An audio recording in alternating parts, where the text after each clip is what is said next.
Mas em nada tenho a minha vida por preciosa, contanto que cumpra a alegria na minha carreira e o ministério que recebi do Senhor Jesus. O que Paulo fala aí? Que ele conseguiu percorrer o caminho e ele entendeu que ele tinha um propósito, certo? Quando ele fala lá que batalhei, corri o meu caminho e não perdi a minha fé, ele sabia que ele tinha um propósito. Ele entendeu desde o princípio ali que ele tinha um propósito, que Deus gerou um propósito no coração, colocou um propósito no coração dele, né?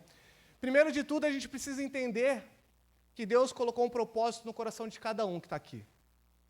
Você precisa entender que Deus colocou um propósito na sua vida. Você tem um propósito. Paulo, ele fala assim que Deus nos separou desde o ventre da nossa mãe. Então, desde o ventre da nossa mãe, nós já fomos separados. E um pouco mais... E com Jeremias, Deus fala até um pouco mais, que antes que ele fosse formado no ventre da mãe dele, Deus já tinha escolhido ele, Deus já tinha o santificado. Alguns pontos que eu queria falar com vocês é que, primeiro, nós todos temos um propósito em Cristo. Todos temos um propósito.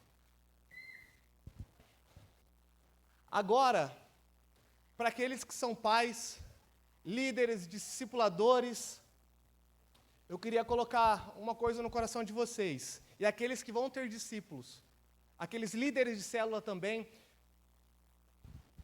Deus vai usar a vida de vocês, não como obrigação, mas que possamos entender que fazemos parte de ajudar os nossos filhos, nossos discípulos, nossos liderados, a entender o propósito dele, não somente entender o propósito dele, mas como ajudar ele nessa caminhada. Precisamos ajudar ele a como caminhar, ajudar ele a por onde andar. Nós temos, não a obrigação, mas sim o dever de orientá-los. O anjo, quando chegou a Maria para falar sobre Jesus, Jesus nem tinha nascido, mas o anjo já chegou para Maria e falou, você vai ter um filho, esse filho vai ser Jesus, e ele vai ser colocado como o Altíssimo, o Filho de Deus. Aí você me fala, mas poxa, foi Jesus, né? O anjo chegou para Maria e foi Jesus. Não foi somente com Jesus. Sansão, a mãe de Sansão, ela era estéril e não ia poder ter filho. Antes dela imaginar que teria um milagre na vida dela poder ter um filho,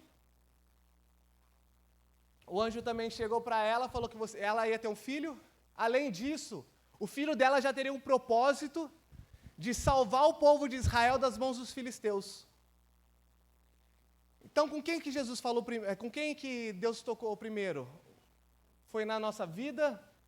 Na vida dos nossos filhos, nossos líderes, nossos liderados, discípulos? Não. Foi na vida das mães, dos pais, discipuladores, líderes. Então, temos essa incumbência de ajudá-los a entender o propósito e como caminhar para o propósito de Deus. Mas aí fica fácil colocar a responsabilidade de tudo na mão das mães, dos discipuladores e tudo mais. Não é só assim. O propósito é nosso. Deus vai falar com a gente. Assim como José, em meio ao sonho, José ouviu a voz de Deus durante o sonho, e Deus falava para ele que ele seria o governador. E todos os filhos dele, os irmãos dele, todo mundo ia respeitá-lo, ia reverenciá-lo, tudo mais. Samuel, quem falou com Samuel? Deus falou com Samuel. Mostrou a ele o propósito, tudo mais.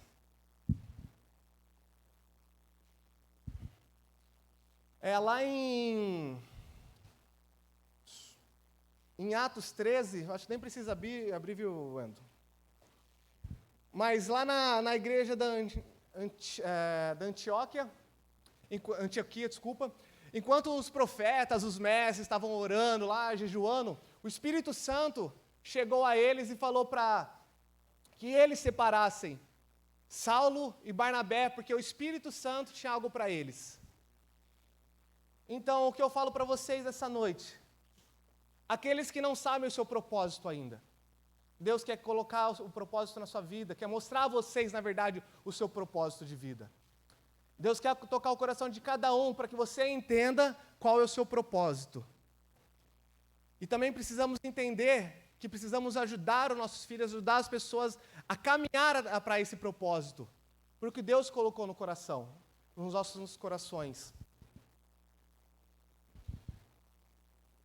Precisamos também entender que somos partes de um corpo. Todo mundo aqui é parte de um corpo. A Bruna falou bastante no Wake lá, comentou sobre um filme e tudo mais, que os familiares tinham poderes e tudo mais, e uma pessoa só da família não tinha poder nenhum diferente.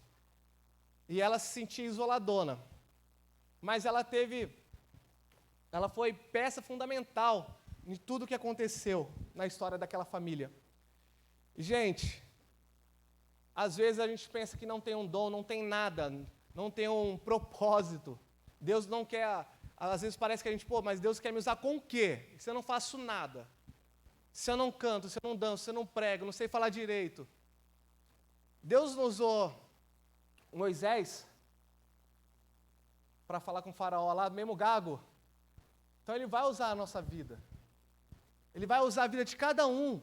Ele quer usar a vida. Então a gente precisa entender que somos parte de um corpo. O corpo, é muito mais difícil você andar sem uma perna, você pegar algo sem os braços. Tem gente que consegue sim, ele teve que se adaptar.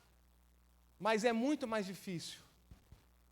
E cada parte do corpo é essencial. Precisamos entender como somos essenciais no corpo de Cristo. Deus precisa de cada um de nós. Deus precisa de cada um de nós. Somos todos importantes. Você tem noção da importância que você tem para Deus? Você tem noção da importância que você tem para Ele? Eu queria que você parasse um pouco, começasse a refletir. Quão importante você é para Deus? Para que Ele possa te mostrar o propósito que Ele tem para a sua vida.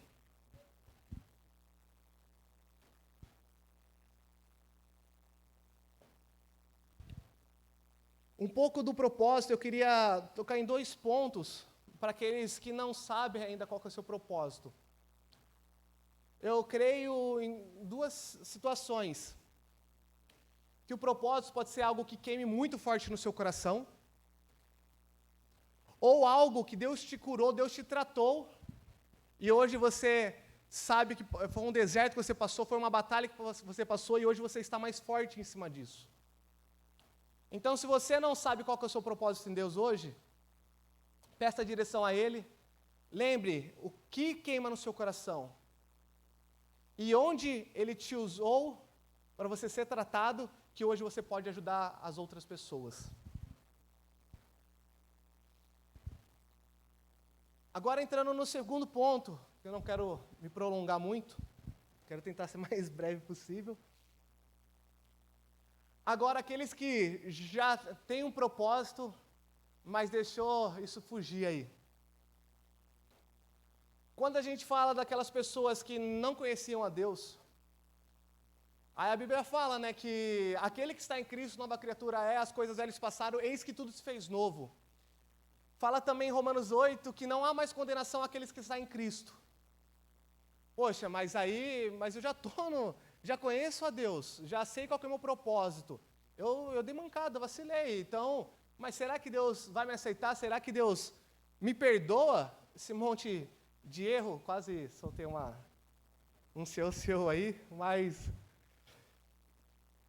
não sei se vocês conhecem um pouco da história de Moisés, Moisés lá no monte, conversando com Deus, Deus fala para ele assim, Moisés, o povo lá embaixo está dando mancada. o pessoal está pecando lá.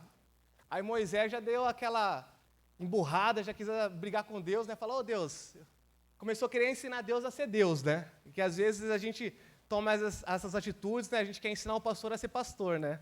Como via muito, ensinar o pastor a orar, né? E o Moisés já chegou lá, acelerando tudo mais. Aí quando Moisés desceu lá, viu que o povo estava estragando tudo. Mas isso foi bem no momento que Deus estava escrevendo os 10 mandamentos lá para Moisés. Imagina Deus escrevendo os 10 mandamentos, Moisés querendo acelerar Deus para mostrar como que era ser Deus, para falar, Deus, perdoa o pessoal, não pode ser assim, né? Aí Moisés desce no monte lá, aí vê o povo tudo regaçando, estragando tudo. Imagina, você está lá, discipulando aquela pessoa, um tempão com ela lá, tudo mais. Aí alguém falou, o seu discípulo está dando mancada lá. Aí você fala, não, pelo amor de Deus, é meu discípulo, não sei o quê, tal. Aí você vê lá, vixi, aquele regaço que ficou para trás. Aí você já fica o quê? Fica bravo. Fica bravo. Aí chega lá, Moisés, o que aconteceu? Ele pegou já as tábuas, plá! Regaçou tudo no chão. Quebrou todas as tábuas lá. Aí imagina, se coloca no lugar de Deus aí, por um momento. Deus acabou de escrever o negócio lá. Você acabou de fazer um negócio importante. A outra pessoa vai lá e regaça tudo. Você ia ficar bravo? E aí eu me coloquei no lugar de Deus lá. Nossa, eu já ia ficar muito louco. E não somente isso, Moisés queria desistir de tudo. Moisés, não contente de estragar os mandamentos, o que ele fez? Ele quis desistir do propósito dele. Pô, mas só Moisés dessa mancada? Não, Davi. O que Davi fez? Saiu com Betseba, pegou o marido dela, colocou na frente da batalha e praticamente matou o marido dela. Pedro, o que Pedro fez? Negou a Jesus. Quantas vezes nós erramos? Quantas vezes já erramos, já pecamos? E mesmo assim, Deus nos perdoou. Imagina, Pedro negou a Jesus. É crítico, meu. Se a gente for parar para pensar, é crítico. Davi adulterou, além de adulterar, matou o marido da mulher.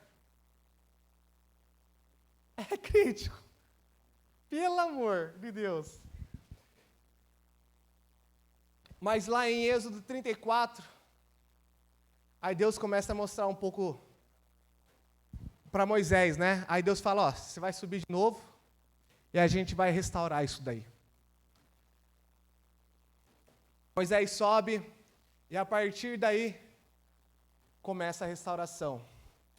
E uma coisa que eu quero dizer para vocês, o princípio da restauração é quando a gente acha o nosso erro, acha onde a gente errou, acha onde pecamos, onde caímos, entregamos isso a Deus, fala, Deus, eu errei ali, me perdoa, eu quero recomeçar.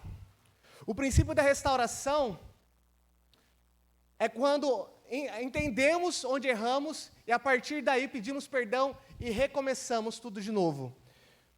Isaías foi santificado a partir do momento que ele percebeu que ele tinha os lábios impuros. Zaqueu, Deus abençoou a família dele, a casa dele, a partir do momento que ele entendeu que ele roubava, que ele falou, eu vou arrancar metade do que eu tenho, dar aos pobres e restituir 4 vezes mais aqueles que um dia eu roubei. É muito fácil para nós, jogar a culpa nos outros. Foi por causa dele, por causa daquele lá, não sei, nunca a culpa é nossa, nunca. É muito difícil a culpa ser nossa. Isso não é de agora, isso vem lá do Éden. Não sei se vocês lembram que Adão jogou a culpa na Eva, a Eva jogou a culpa na cobra, e por isso ficou ali, e o que aconteceu? Deus tirou eles do Éden. Mas, a partir do momento que aceitamos nosso erro, Deus vai restituir a nossa casa. Deus vai restaurar o que um dia foi quebrado. Precisamos entender onde erramos, precisamos aceitar o que erramos. E a partir desse momento, Deus vai começar a reconstruir, restaurar aquilo que foi quebrado um dia. Pô, mas assim fica fácil. Isso daí não é a super graça, não? Que tanto fala, mas eu vou errar, Deus perdoa e fica por isso. Não, não fica por isso. Precisamos entender também que tudo tem uma consequência. Se um dia você deixou o que Deus preparou para você, você teve algumas atitudes que não condiz com o que Deus fala, terá consequências. Davi, quando Natan confrontou ele, Natan falou para ele, ó, as espadas dos amonitas que você usou contra Urias, vai continuar atrapalhando a sua casa. O que você fez com Betseba no escuro, farão com suas mulheres ao longo dos dias. A criança que foi gerada por esse adultério, não viverá. Moisés não somente errou ali, como voltou, mas errou lá na frente de novo, brigando com Jesus, se irando, né, batendo na pedra quando Deus fala que era só para tocar ele. O que aconteceu? Deus perdoou, sim, mas ele não entrou na terra prometida. Isso foi uma consequência do ato dele. Precisamos pensar que todas as nossas atitudes terão uma consequência. Deus colocou algo no seu coração e Ele quer ver você atingir esse propósito. Deus quer ver cada um de vocês crescer embaixo desse propósito. Ele quer ver você florescer com isso daí, quer ver você crescer. Deus tem grandes coisas na nossa vida. Precisamos voltar onde erramos, acertar, entender que vamos ter consequências, mas não precisamos ter medo, porque Deus está com a gente. Quando o Pedro ministrou a música lá, Me Lembraste, veio muito forte no meu coração, né? Porque, não sei se vocês entenderam o que ele cantou lá, me lembraste de tuas promessas, me moldaste. Deus escolheu a nós. Deus nos tomou como filhos.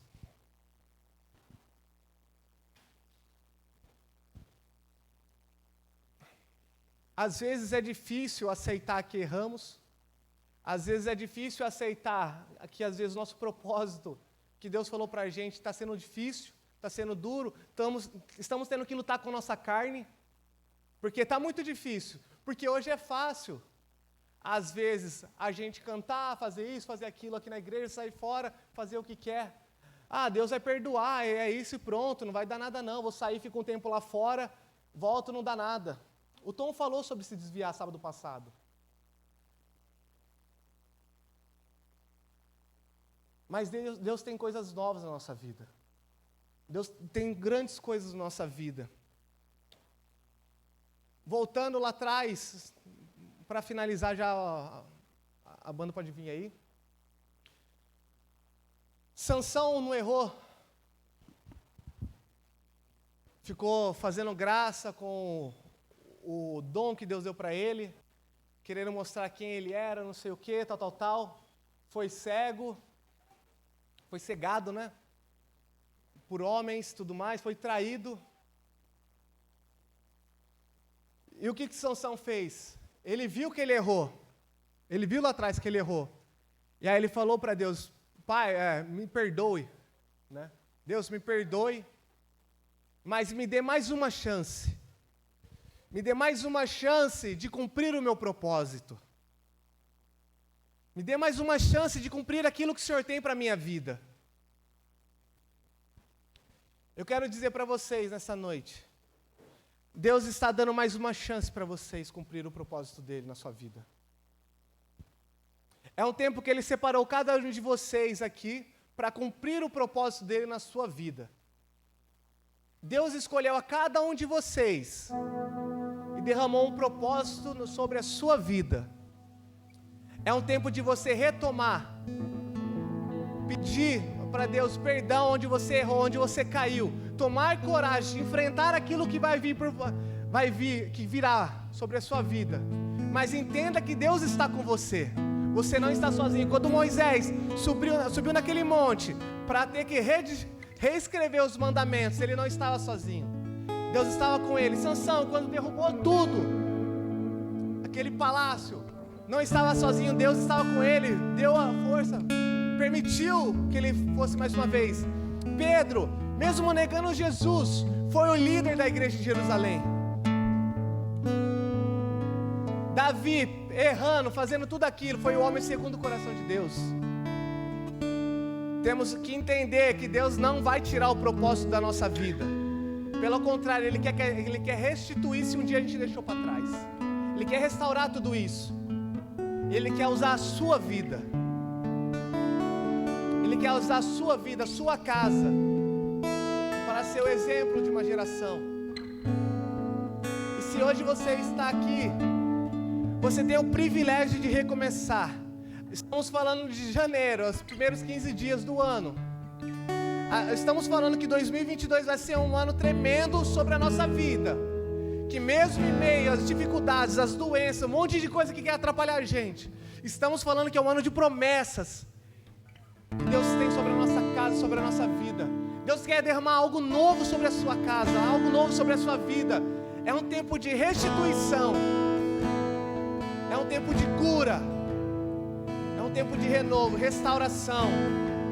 Deus quer levantar novos alicerces, novas casas, novos templos, tabernáculos em nossa vida. Deus quer usar a vida de cada um de vocês. Para isso precisamos voltar atrás, pedir perdão no que erramos, onde paramos, e a partir daí retomarmos o propósito que Deus tem na nossa vida. Feche seus olhos.